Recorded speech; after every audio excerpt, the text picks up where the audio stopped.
ये देखो, आप कहते हो कि दो पाटन के बीच में साबुत बचा न कौन। पिताश्री, जो बीच छिद्र में चला जाएगा तो वो तो बच जाएगा, है? वह जो बीच में ग्रंथि रहती है, जो उस बीच में जाएगा महाराज वो बच जाएगा। और महाराज जो किनारे रहेगा ग्रंथि के बगल, वो भी बच जाएगा, है? जो खुटिया होती है बीच में, अगर उसके बीच में चले जाओगे किनारे तो बच जाओगे, और बीच में रहेगो तो क्या होगा? पिस जाओगे महाराज। और वहीं पर कबीर की बेटी कमालिनी बैठी थी। कमालिनी ने कहा, पिताश्री, चलती चक्की देख कर मैं तो देखूं श्याम, और जो बीच में आए घायल हो जाए, है? कमालिनी ने कहा कि पिताश्री, इस बीच में जो आएगा वो कि उसका थोड़ा नहीं तो थोड़ा समस्या हो जाएगी, माने कि कहा जा सकता है चोट लग सकती है। कहा कि ऐसा है। बेटी कमालिनी, मैं तो इसे सोचा ही नहीं। कमाल ने कहा, बहन, मुझे तो पता ही नहीं चला कि दो अगर इसके किनारे भी रहेंगे तो घाव हो सकता है, हैं? एक दिन की बात,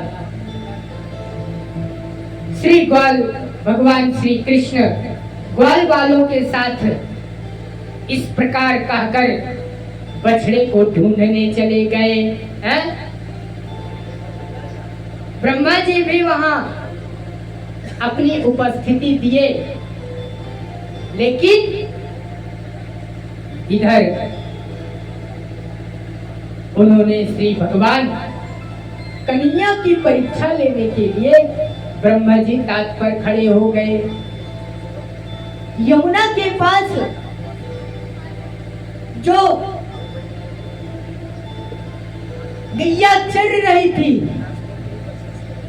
ब्रह्मा जी ने उन गैयों की चोरी कर ली, है? और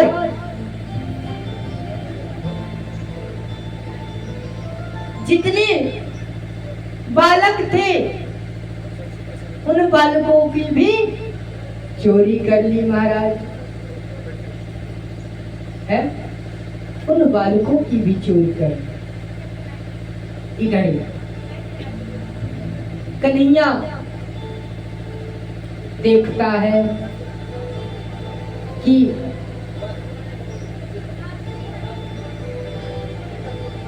ये क्या हो रहा है।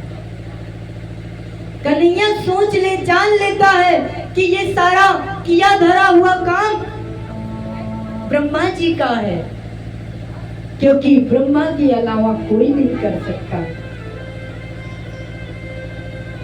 ब्रह्मा जी वहां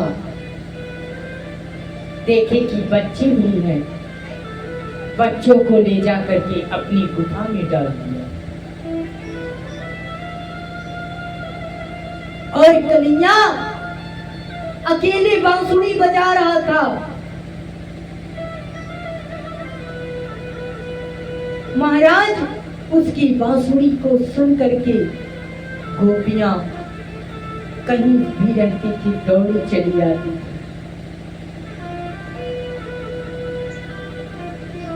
इधर पूतना का संहार भी होता है। पूतना अपनी स्तन से कन्हैया को दूध पिला देती है। और जब दूध पिलाने लगती है कन्हैया, तो उनकी वो इस हरे राम राम राम सीता राम राम राम सीता राम राम राम बोले कन्हैया लाल की। इस हिसाब से दूध पिलाती कि उनका कन्हैया स्तन में दंत दबा देते और दंत से दबा करके तुरंत पूतना लेकर के चली जाती है। और ले जाने के बाद कन्हैया इस हिसाब से उनका संहार करता है, महाराज उनकी मृत्यु हो जाती है। कन्हैया ने इस प्रकार से दूध पान किया कि उनका मृत्यु हो गया पूतना का। और यदुवंशियों गोकुल के जितने थे लोग दौड़ करके आए कन्हैया को बचाने के लिए। इधर कन्हैया उनको मार डाला और देखा कि गोकुल से सब आ रहे हैं मुझे बचाने के लिए। तुरंत रोने लगे और पूतना इतनी लंबी थी कि उसकी कोई व्याख्या ही नहीं, ऊंचाई की भी व्याख्या नहीं। कन्हैया को सीढ़ी लगा के उतारा गया। नंद बाबा ने कहा कि अब इनका अग्निदान किया जाए। तुरंत सूत जी कहते हैं कि राजन इनका अग्निदान कैसे करेंगे? एक एक अंग इनका काटा गया और कई शमशान घाट लगे और इनको जला दिया गया।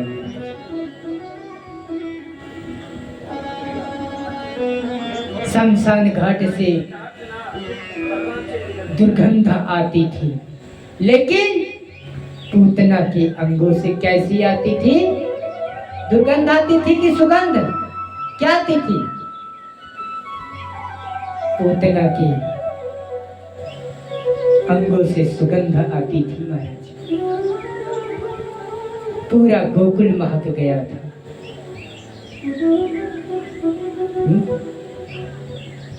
इतना था। पूतना का वध हुआ और कन्हैया ने उद्धार कर दिया। बोले कन्हैया भगवान की। इधर बछड़ा कन्हैया बछड़े को देख रहे हैं, कहाँ गई कहाँ गया। तुरंत कन्हैया को पता था कि सारा ये किया धरा सब ब्रह्मा जी का है। ब्रह्मा जी आए, कन्हैया के सामने खड़े भी नहीं हुए, एकांत में थे। कन्हैया जी अपना अंशा स्वरूप गौ और बालकों को, गोपों को इकट्ठा कराया और गोकुल में फिर से लेकर के गया। महाराज जैसे लेकर के गया वैसे तुरंत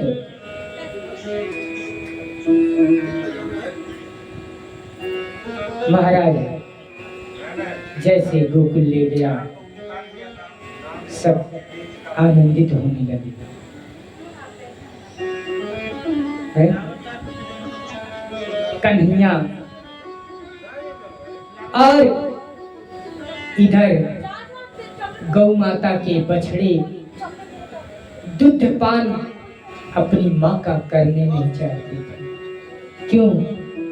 क्योंकि बछड़े माँ का स्तन पकड़ लेते हैं तो जान लेते हैं कि मेरी माँ नहीं। कुछ दिन ऐसे बीता, कन्हैया ने तुरंत इधर ब्रह्मा जी का जितना मोह था सारा भंग कर दिया। ब्रह्मा जी का मोह सारा भंग हो गया।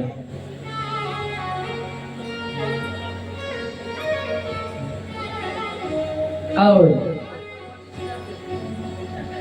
श्री कृष्ण जैसे पहले ग्वाल बालों और बछड़ों के साथ रहते थे, वैसे आज फिर है।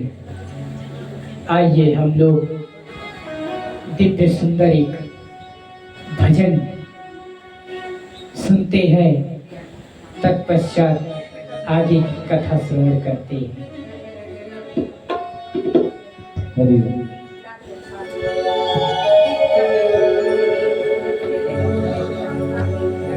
ना मैं जानो भजन साधना मेरे श्याम, ना मैं जानो भजन साधना मेरे श्याम, मुझे अपना बना लीजिए, मुझे अपना बना लीजिए।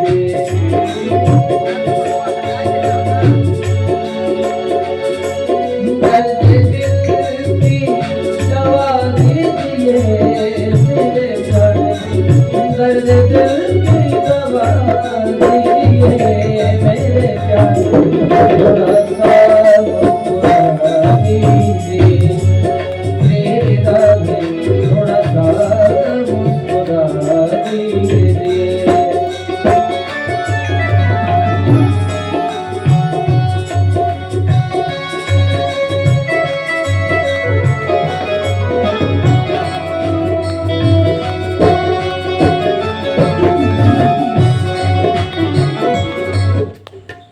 हरे राम हरे